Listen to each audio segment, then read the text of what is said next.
ايه الحلاوة والجمال ده يا جماعة؟ بوتيفور السابليه بتاع العيد 23.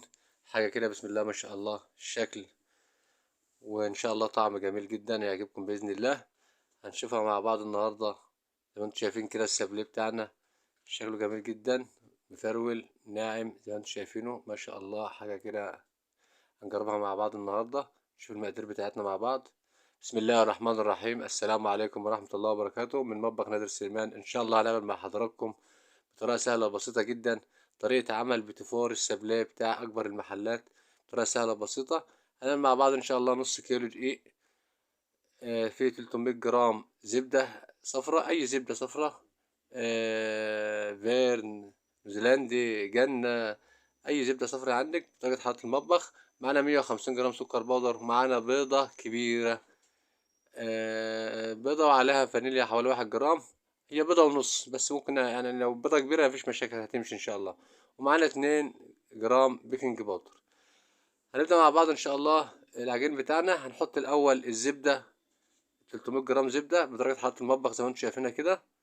وهنبدأ ننزل عليها بإذن الله بالسكر البودر بتاعنا. هنبدأ ندعكم مع بعض كويس. طبعا دي غير البوتفور الصب يا جماعه، يعني دي ما بتدعكش قوي قوي، يعني هي تبقى مرهميه بس. تبيض بسيط كده تبقى مرهميه، يعني عشان برضو دي هتتفرد بالايد بالشوبة، فعشان برضو ما تبقاش ناعمه قوي تكسر منها زي ما حضراتكم شايفينها كده. هندعكها مع بعض زي ما انتم شايفين. مرهميه الشكل اهيت شكلها، يعني باين خالص. هنبدأ ان شاء الله ننزل عليها بالبيضه بتاعتنا. هي المفروض بيضه ونص يا جماعه، بس احنا حاطين بيضه كبيره. وعليها 1 جرام فانيليا. عايزة تحطي مثلا معلقة صغيرة تانج أو حليب بودر، حاجة للطعم مفيش مشاكل، ده حاجة اختياري يعني. هندعك البيضة مع بعض كويس جدا زي ما انتم شايفين كده لغاية ما تدوب في الزبدة. هي دابت خلاص. بعد كده إن شاء الله ننزل بالدقيق بتاعنا. بنتكلم معاكم بطريقة بسيطة جدا وبنشتغل بأبسط الطرق، وإن شاء الله يطلع معانا بطفور ولا أروع من كده بإذن الله. نص كيلو دقيق هننزل بيه، وعليه 2 جرام بيكنج باودر. هنبدأ ندعكم مع بعض كويس برضه لغاية ما تبقى العجينة ناعمة كده ومرهمية.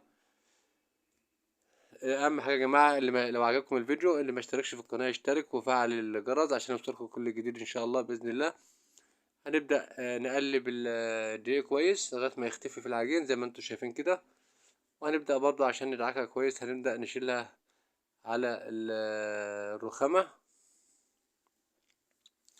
زي ما حضراتكم شايفينها. دعكناها زي ما انتم شايفينها اهيت. العجينة بقت ناعمة وفي نفس الوقت ماسكة نفسها ما بتلزقش ولا حاجة. لو فيها تلزيقة خفيفة من الدعك ممكن ننزل عليها برشة دقيق خفيفة، مفيش مشاكل زي ما حضراتكم شايفينها كده. هنبدأ إن شاء الله نقطعها كده على 2 كده عشان نبدأ نفردها قدامكم بالشوبة ونشوفها مع بعض. بنشتغل بطريقة بسيطة جدا. طبعا ده اسباتول هنعرفكم هنعمل بيه ايه. ومعنا طبعا القطاعات اللي هنقطع بيها. طبعا انا ما بشتغل بقطاعات شغل المصانع بالظبط يا جماعة، بيبقى بقطاعات زي كده، مش بالمكنة اليدوية اللي بيعملوا العجينة سايحة ويبدأوا يقطعوها يقطعوا العجينة بمكنة يدوية. لا احنا بنقطع بالفرم اللي حضراتكم شايفينها دي. هنبدأ ان شاء الله بإذن الله نقطع العجينة بتاعتنا كده على 2 عشان نبدأ نفردها. هنحط رشة دقيق من تحت ورشة دقيق من فوق وهنبدأ نفرد بالراحة. الفرد فيها يا جماعة بيبقى حساس شوية لأن العجينة بتبقى مفرولة طبعا، فزي ما حضراتكم هتشوفوا معانا كده بالظبط. رشة دقيق خفيفة على الرخامة زي كده، وهنبدأ نحط العجينة وعلى رشة دقيق خفيفة من فوق. وبالشوق بالراحة كده هنبدأ نربعها، مش هنضغط عليها جامد عشان ما تتقطعش مننا، لأن هي طبعا العجينة تبقى ناعمة زي ما حضراتكم شايفين أهو. كل طريقة سهلة جدا أهو، بنمشي عليها بالراحة لغاية ما نسويها بحيث إن هي تبقى كلها سوا واحد، يبقى السمك في النص زي في الطرف. زي ما حضراتكم هنبدأ نسويها كده بالأطراف زي ما حضراتكم شايفين. عجينة سهلة خالص وبسيطة جدا، وبنشتغل معاكم بطريقة المصنع بالظبط بطريقة سهلة وبسيطة خالص. الاسباتول بقى اللي معانا بنبدأ إن احنا من تحت كده نسيب العجينة من الرخامة زي كده عشان ما تبقاش لازقة، عشان لما نيجي نقطع بالقطاعات العجينة تطلع في القطاعة ما تلزقش في الرخامة. بس هي دي فايدة الاسباتول يا جماعة. أو لو المنشار بتاع التقطيع اللي هو الترانش مفيش مشاكل. هنبدأ نضغط بالفرن بتاعتنا أول فورمة اهيت، بنضغط ونلفها سنة صغيرة كده زي ما حضراتكم شايفين أيوه كده، عشان خاطر تطلع معانا العجينة زي كده بكل سهولة وبكل بساطة، عشان لو حطيناها ورفعناها في نفس الاتجاه من غير ما نلفها اللفة ديّة العجينة هتفضل لازقة مش هتطلع في القطاعة. زي ما حضراتكم شايفين أهي، هنحطها هنضغط على القطاعة جامد لغاية ما تفصل، ونلفها لفة بسيطة كده بحيث إن هي تمسك في الفورمة وتطلع بكل بساطة زي ما حضراتكم شايفين، ضغطة ولفة بسيطة كده. الموضوع سهل خالص. هنبدأ إن شاء الله نرص في الصاج بتاعنا زي ما حضراتكم شايفين كده، وما نضغطش على العجينة عشان ما تطبعش بصوابعنا وتبقى العجينة معلمة من صوابعنا، يعني بالراحة خالص العجينة طالعة. طبعا ده شكل تاني اهو، معانا حوالي من نشتغل معاكم حوالي يجيب 6 أشكال. طبعا الأشكال دي يا جماعة بتتباع عند مستلزمات الحلويات، موجودة الأشكال أي أشكال أنت عايزاها موجودة، بس احنا بنجيب الأشكال المعتادة اللي معروفة في المصانع، اللي هي ما بتبقاش فيها لعب كتير، زي المثلث المدور المكعب زي ما حضراتكم شايفين كده. احنا حبينا إن احنا نشكل معاكم نص كيلو ب6 أشكال زي ما حضراتكم شايفين اهو. قطعنا العجينة كلها على شكل نجمة، على شكل مثلث، على شكل زي ما حضراتكم شايفين الأشكال قدامكم اهيت. 6 أشكال ما شاء الله، الشكل ولا أروع من كده حاجة بسم الله ما شاء الله. العجينة سهلة وبسيطة وشكلها جميل جدا وزي ما انتم شايفين اهوت، حاجة ما شاء الله. هنبدأ ندخلها الفرن إن شاء الله على درجة حرارة 160، تاخد حوالي من ربع ساعة.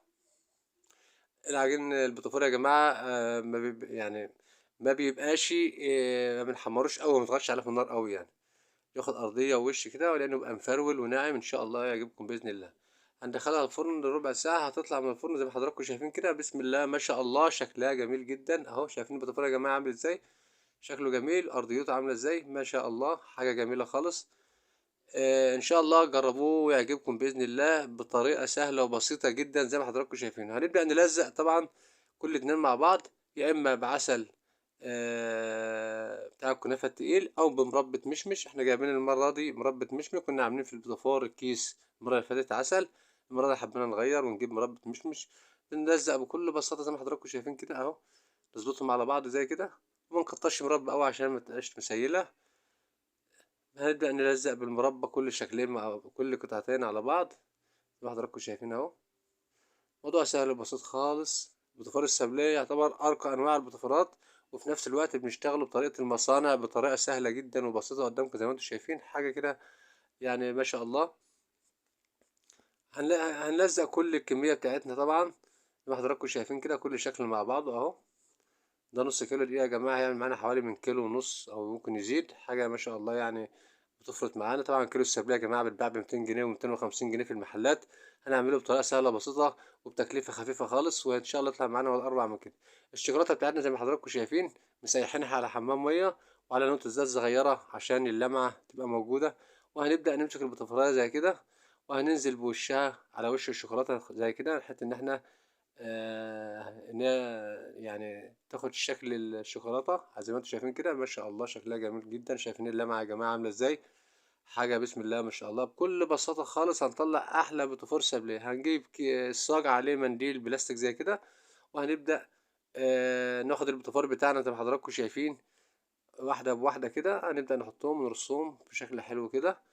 طبعا احنا كل لما نعمل كام واحدة هنبدأ المكسرات بتاعتنا قبل الشوكولاتة ما تنشف هنحط المكسرات عليها، عشان لما تنشف بالمكسرات ما تقعش منها زي ما حضراتكم شايفين اهي. دي بالبندق، حطينا بندقية في النص اهوت. الشوكولاتة طبعا لسه طرية، بحيث ان هي تنشف عليها ما نحطهاش بعد ما تنشف عشان ما تقعش من عليها. وده برضه اهوت هنحط كرزاية حمراء. شايفين الشكل عامل ازاي يا جماعة؟ حاجة بسم الله ما شاء الله جميلة خالص وببساطة خالص وبدون يعني تعب ولا أي شيء زي ما حضراتكم شفتم اهو. حطينا لوز وحطينا كرز وحطينا بندق وحطينا زي ما انتم شايفين التشكيلة اهيت، شوكولاتة بيضة وشوكولاتة بني زي ما انتم شايفين، ومعانا لولو برضو حطينا استخدمناه برضو. هنبدأ نعمل الريجة اللي هي بنعمل كورنيه من الشوكولاتة، وهنبدأ نمشي نصير كده ونخطط على وش السابليه زي ما حضراتكم شايفين كده. البني هنحط على الأبيض والأبيض هنحط على بني زي ما حضراتكم شايفين، يعني حاجة بتنطق شكل السابليه. يعني شايفين لما خدت الشكل الرجع عملت ازاي يا جماعة؟ حاجة بسم الله ما شاء الله كده. شايفين حاجة بتاع أفخم المحلات، حاجة ما شاء الله جميلة خالص. إن شاء الله تعجبكم بإذن الله زي ما انتم شايفين. هنعمل زي ما حضراتكم شفتوا كده، الأبيض زي ما الأبيض عليه شوكولاتة بني والبني عليه شوكولاتة بيضة. ده شكل السابليه بتاعنا يا جماعة بسم الله ما شاء الله، حاجة جميلة خالص ولا أروع من كده. إن شاء الله لو عجبكم الفيديو ما تنسوناش من اللايك الشير الجميل بتاعكم والاشتراك في القناة. شكرا لكم والسلام عليكم ورحمة الله وبركاته.